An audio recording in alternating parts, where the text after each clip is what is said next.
Leçon 13, équilibrer la volonté et la foi. Bonjour.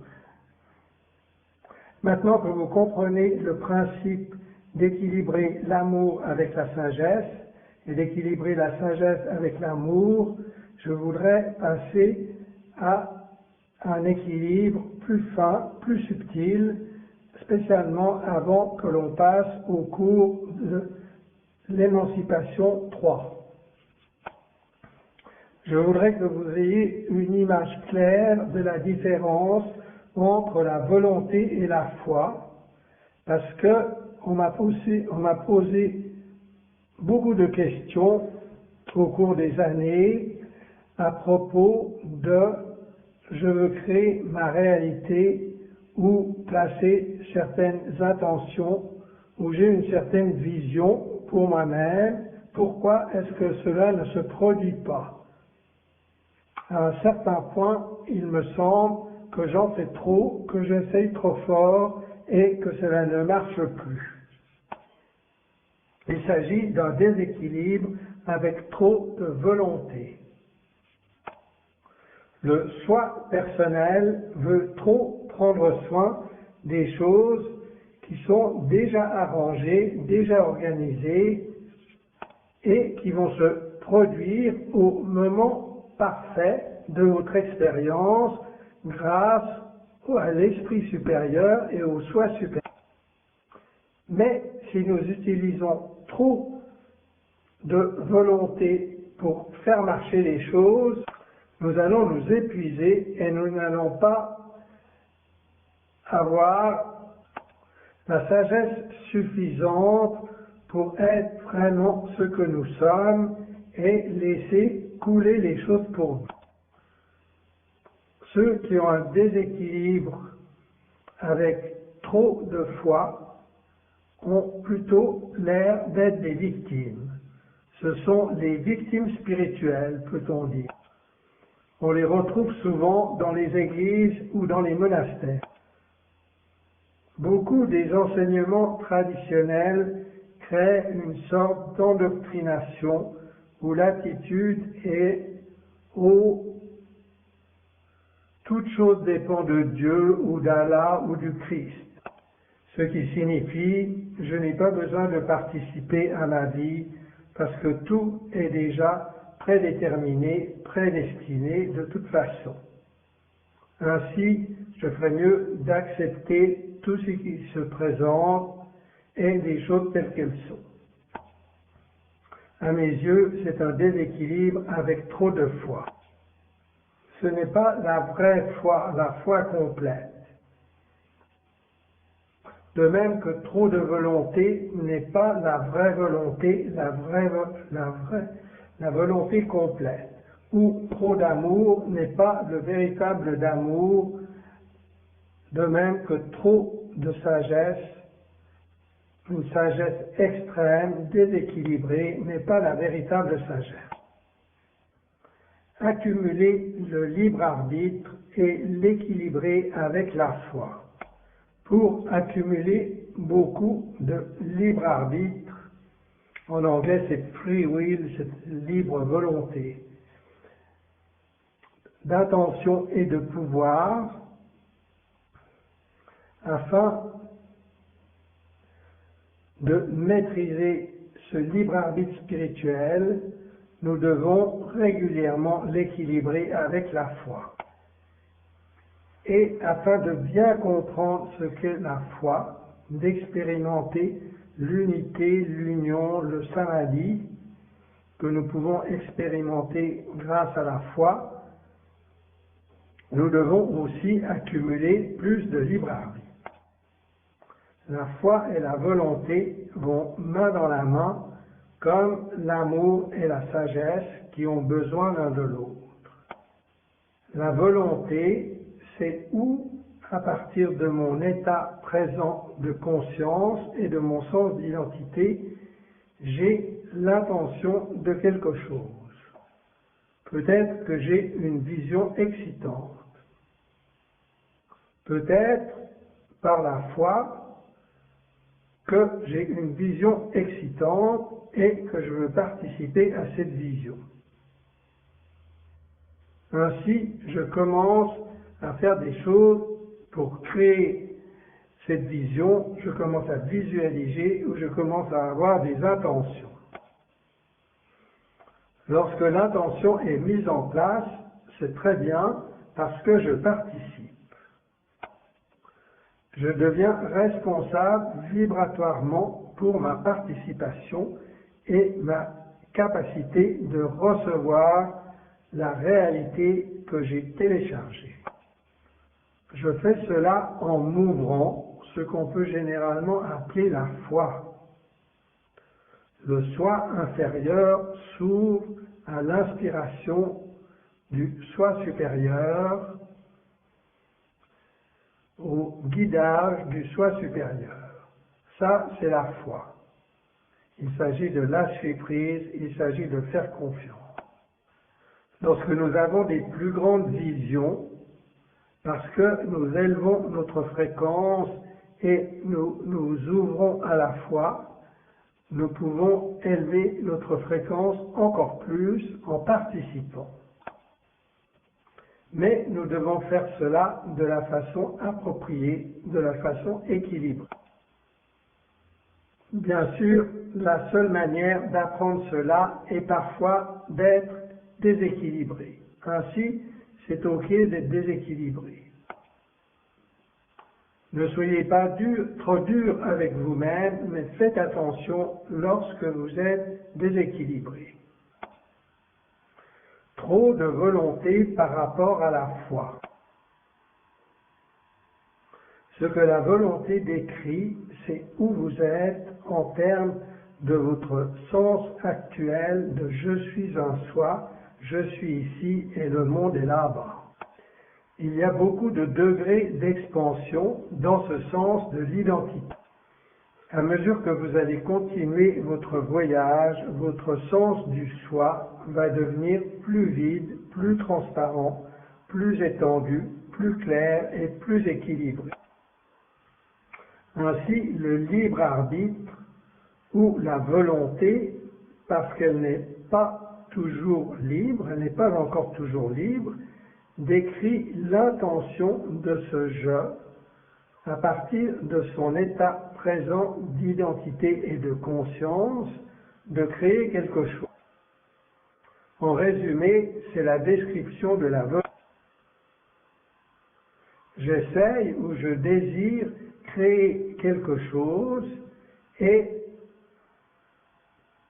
j'effectue certaines actions, que ce soit par l'intention, la visualisation, la communication, la relation ou d'autres types d'actions physiques.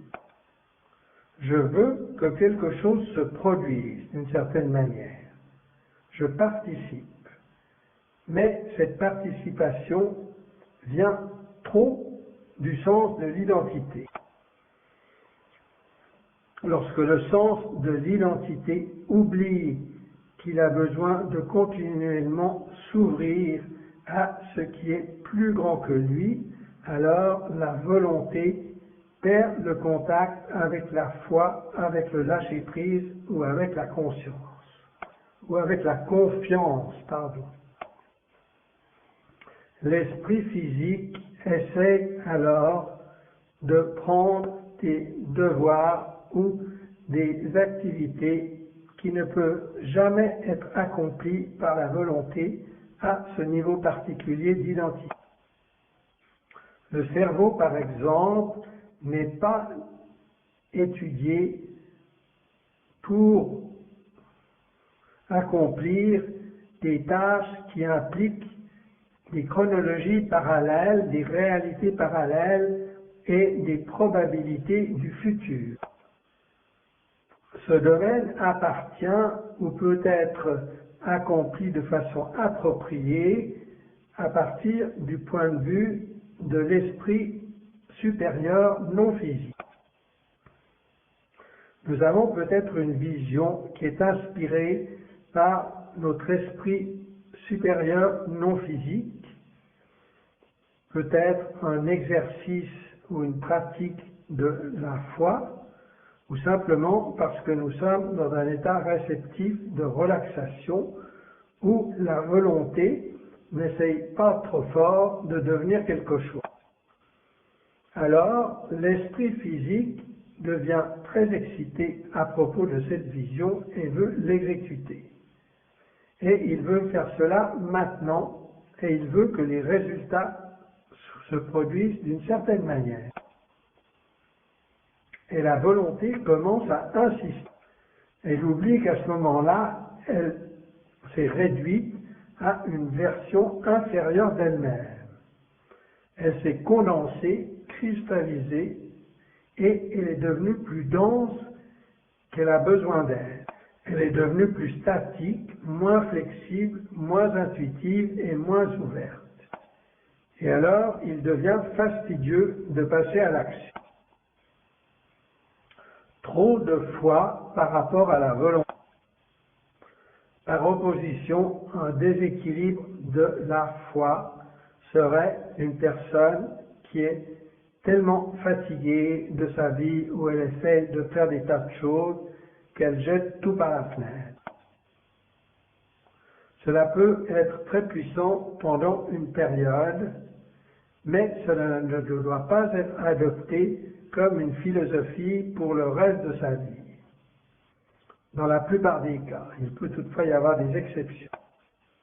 C'est parce que cette attitude cause de la souffrance. Je sens que je souffre. Chaque fois que j'essaye de faire quelque chose, chaque fois que je sens que je participe à ma réalité, immédiatement cela devient difficile, cela devient pénible et je commence à me contracter. Ainsi, je vais simplement laisser tout à la volonté de Dieu. Pour s'équilibrer temporairement, pour soigner un excès de volonté, cela peut être exactement ce qui est nécessaire. Cependant, certaines personnes s'accrochent à cette philosophie et y deviennent des victimes spirituelles subtiles. Ils pensent qu'ils ne sont plus responsables de ce qu'ils attirent dans leur vie. Mais rien n'est plus loin de la vérité. Ils peuvent s'attirer des maladies ou des complications, mais ils ne veulent pas le regarder. Ils ne veulent pas en prendre la responsabilité parce qu'ils se sont attachés à l'idée « tout dépend de Dieu ». Comme tout dépend de Dieu, je ne fais plus attention, je n'écoute plus mon esprit supérieur non physique pour me guider. Je ne participe plus à ma propre vie. À ce point, le soi supérieur va cristalliser un catalyseur, d'abord au niveau mental émotionnel.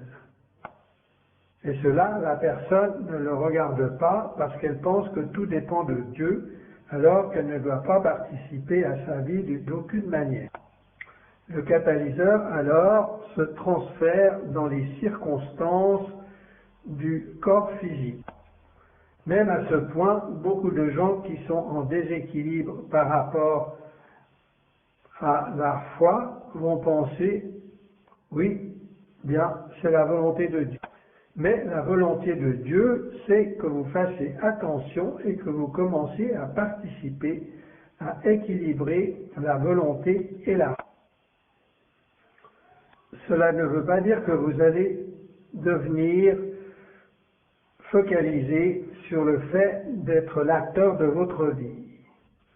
Cela signifie que vous allez commencer à laisser couler.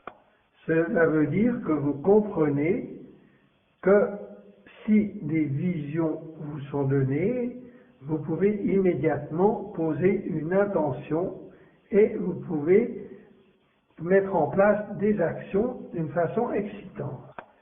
Vous pouvez faire cela sans insistance, sans être têtu par rapport au résultat de l'intention ou de l'action. Sans insistance sur quand cela va se produire et comment cela va se produire. Donc placez des intentions et participez à ces visions et ces désirs excitants que vous recevez. Vous êtes en connexion avec votre soi supérieur et ainsi vous ressentez ces désirs et ces impulsions. Participez en les recevant simplement, en leur disant oui. Et amplifiez-les en disant oui, je veux participer à cette réalité. Je vais faire mon possible pour déraciner les croyances limitantes et les définitions négatives et les transformer en définitions positives à propos de cette nouvelle réalité que je perçois dans l'œil de mon esprit. De cette manière, je peux atteindre l'état vibratoire approprié afin que cette réalité puisse alors s'attirer vers moi ou m'attirer vers elle.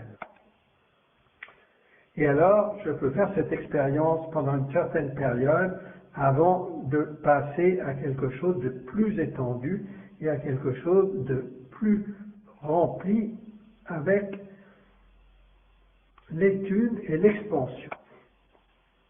Ainsi, participez. Dites oui à vos rêves, mais soyez prudents de ne pas vous y attacher du point de vue de votre esprit physique. Et ne vous souciez pas trop des détails de comment et quand quelque chose va se manifester. Si vous pouvez relâcher le besoin et le désir incessant de contrôler comment et quand les choses vont se produire, alors vous êtes dans un état qui flotte librement. Vous êtes dans un état vibratoire de participation et de réceptivité. Et vous allez regarder en haut pour plus de clarté. Vous allez devenir plus comme votre esprit supérieur est déjà. Et alors, vous serez dans un état équilibré de volonté et de foi. J'espère que cela vous sera utile. J'espère que vous allez prendre cela avec vous alors que vous allez continuer à créer de nouvelles vagues d'expansion, d'apprentissage et de manifestation dans votre vie afin qu'elle s'accélère pour vous et que vous allez être capable de maintenir son équilibre. De cette manière, l'accélération va devenir encore plus rapide, plus belle et plus équilibrée. Merci beaucoup. Les devoirs. Vos devoirs pour cette leçon est de vous asseoir ou de marcher ou de faire quelque chose qui fait que vous vous sentez dans le courant et de vous demander quelque chose d'excitant. Peut-être quelque chose à quoi vous avez déjà pensé depuis un certain temps ou quelque chose que vous ressentez juste en dessous de la surface. Je veux que vous demandiez à votre esprit supérieur une vision de quelque chose qui vous excite, quelque chose qui est nouveau pour vous, quelque chose qui est un peu un défi pour vous, quelque chose qui va vous étendre au-delà de votre zone de confort, quelque chose qui va exiger que vous augmentiez votre taux vibratoire et votre participation et votre sens du soi afin d'être capable de vous aligner avec cette fréquence. Toutes les choses qui vous excitent vraiment sont généralement de cette nature. C'est un peu hors d'atteinte. C'est une carotte qui pend devant vos yeux. Mais l'intention est de vous aider à étendre votre vibration et à apprendre ce que vous devez apprendre afin de vous aligner sur la vibration de ce que vous désirez vraiment. Alors, cela peut entrer dans votre vie et vous pouvez le prendre de cet endroit-là.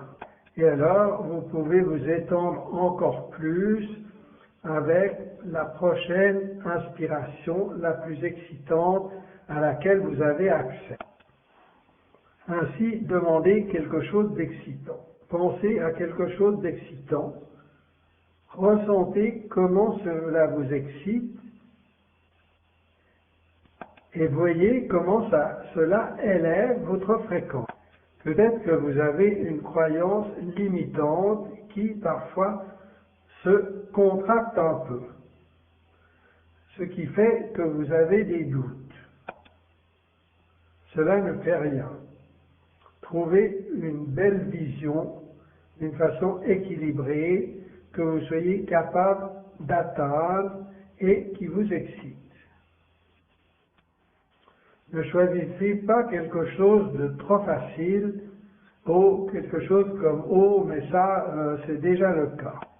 Choisissez quelque chose qui vous étend, qui vous défie d'une façon positive, d'une façon excitante, mais qui est aussi suffisamment proche pour vous exciter. Choisissez quelque chose qui est suffisamment proche dans votre royaume vibratoire afin de vous exciter. Lorsque vous pensez à quelque chose de ce genre, cela n'a pas besoin d'être parfait. Tout ce qui vient à vous intuitivement va faire l'affaire. Je voudrais que vous fassiez très attention à comment vous pouvez participer pour que ce rêve fonctionne, pour le recevoir de la façon appropriée. En général, voici ce que je crois qui est approprié pour recevoir une nouvelle vision excitante qui est un peu au-dessus de votre état vibratoire en ce moment. Tout d'abord, faites confiance et comprenez que cela va se produire, sinon cela ne va pas vous exciter. Cette vision ne vous exciterait pas si elle n'était pas déjà dans votre champ de conscience. Si elle n'existait pas déjà au niveau de votre esprit supérieur, prêt à vous être donné comme expérience au niveau de votre esprit physique. Ayez confiance que cela va se produire au moment approprié et que vous pourrez voir comment participer en vous demandant qu'est-ce que je dois changer dans mon système de croyance afin d'aligner mon système vibratoire à ce que je visionne maintenant. Comment est-ce que je vais le voir? Comment est-ce que je vais me sentir? Comment est-ce que je vais agir? Dans cet état réalisé où je vais devenir la version de moi-même qui m'excite le plus en ce moment, qu'est-ce que je vais croire? Imaginez-le, voyez-le, sentez-le, soyez-le. Et soyez très très attentifs à ne pas trop essayer de contrôler les détails de comment et quand cela va se produire. Cela ne veut pas dire que vous ne pouvez pas vous préoccuper des détails ou que vous ne pouvez pas avoir un cerveau qui aime bien s'occuper des détails lorsqu'il fait quelque chose ou lorsqu'il agit sur son excitation. J'ai un cerveau très très orienté vers les détails de nombreuses manières et si je l'utilise, ce n'est pas la même chose que si je veux contrôler les détails. Je peux utiliser les détails et faire attention aux détails. Cela fait partie de ma joie. Je suis perfectionniste de cette manière. Ça fait partie de mon excitation et de mes talents et de ma joie. Et c'est la raison pour laquelle certaines des choses que j'ai faites ont très bien fonctionné pour moi. Ainsi, ce n'est pas le problème. La conscience orientée sur les détails n'est pas le problème. Le problème, c'est quand vous commencez à insister sur comment et quand les choses vont se passer dans le futur. Idéalement, la façon appropriée de recevoir une vision nouvelle et excitante est de savoir qu'elle vous appartient déjà et de faire confiance et de sentir cela. Alors, voyez-le, sentez-le, soyez-le. Et alors, lorsque vous agissez sur ce qui semble correspondre à votre rêve,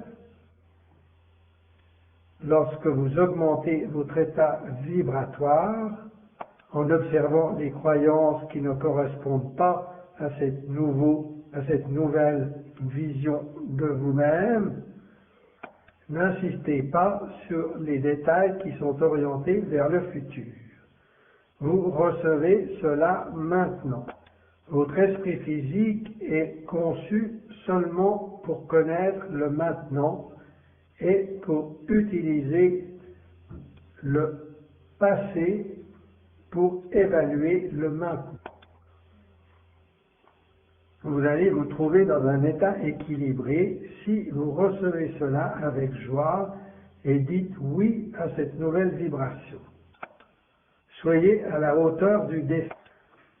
Voyez comment vous pouvez augmenter votre vibration et transformer les croyances limitantes en abondance, en compréhension expansive de l'univers. Soyez conscient de votre valeur, de ce que vous méritez et de ce dont vous êtes capable. Dites oui à ce voyage vibratoire intérieur, sachant que vous êtes en train de devenir connecté à cette réalité et que sans effort, vous allez l'attirer à vous par la loi de l'attraction. C'est la façon appropriée de recevoir un rêve. Cette façon n'est pas de sortir et de faire des actions pour compenser un mauvais alignement vibratoire. Vous ne pourrez jamais compenser assez des mauvais alignements vibratoires. D'abord, il faut que vous vous alignez vous-même. C'est à cela que vous dites oui. Oui, je vois la vision et je veux devenir le récepteur vibratoire qui est capable de s'aligner avec cette fréquence de la réalité afin qu'elle vienne à moi sans effort. Et sur le chemin, si le fil d'Ariane de la joie se présente à moi à ce moment-là, j'agirai sur lui avec volonté, avec diligence et avec persévérance, mais avec une persévérance très relaxée et avec le sens de la confiance. Suivre le fil d'Ariane de l'excitation est une leçon dans le cours de l'émancipation 1 que vous avez déjà étudié avant d'en arriver ici. Suivez cette excitation. Le fil d'Ariane de la joie n'arrive jamais comme des multiples fils d'Ariane. Il se présente seulement ici et maintenant. Quelque chose vous excite maintenant, et c'est cette chose qui vous excite le plus maintenant qui automatiquement est liée à toutes les autres parties du fil d'Ariane et à toutes les autres facettes de votre rêve, qui vont venir à vous de la façon la plus efficace, la plus rapide et la plus joyeuse possible. À partir de toutes les probabilités de l'espace-temps futur, l'esprit supérieur organise tout cela parfaitement pour vous. Vous ne pourriez jamais faire cela vous-même. La seule chose que vous devez faire, c'est de noter ce qui vous excite le plus maintenant. Il faut y croire et agir avec la plus grande intégrité, mais sans insister sur ce qui se passera dans le futur et sur comment et quand les choses vont se produire. Voilà l'état vibratoire approprié pour être en équilibre avec la volonté, la participation, l'accumulation de libre arbitre, travailler sur votre augmentation vibratoire et simultanément avoir la confiance et la foi et la réceptivité et l'intuition qui va vous guider le long du chemin. Vous agissez sur votre excitation maintenant, sans vous projeter trop loin en avant, sans vous projeter du tout en avant dans le futur. Vous avez confiance que ce que vous voulez vous appartient déjà. Vous travaillez sur vous-même vibratoirement, un pas à la fois. Vous ne pensez pas du tout à ce qui va se produire. Pratiquez cela avec un désir particulier qui vous excite et qui vous défie en ce moment. Faites-le arriver sans faire. Faites-le arriver en participant d'une façon équilibrée entre votre intention et votre foi et humilité. Merci beaucoup.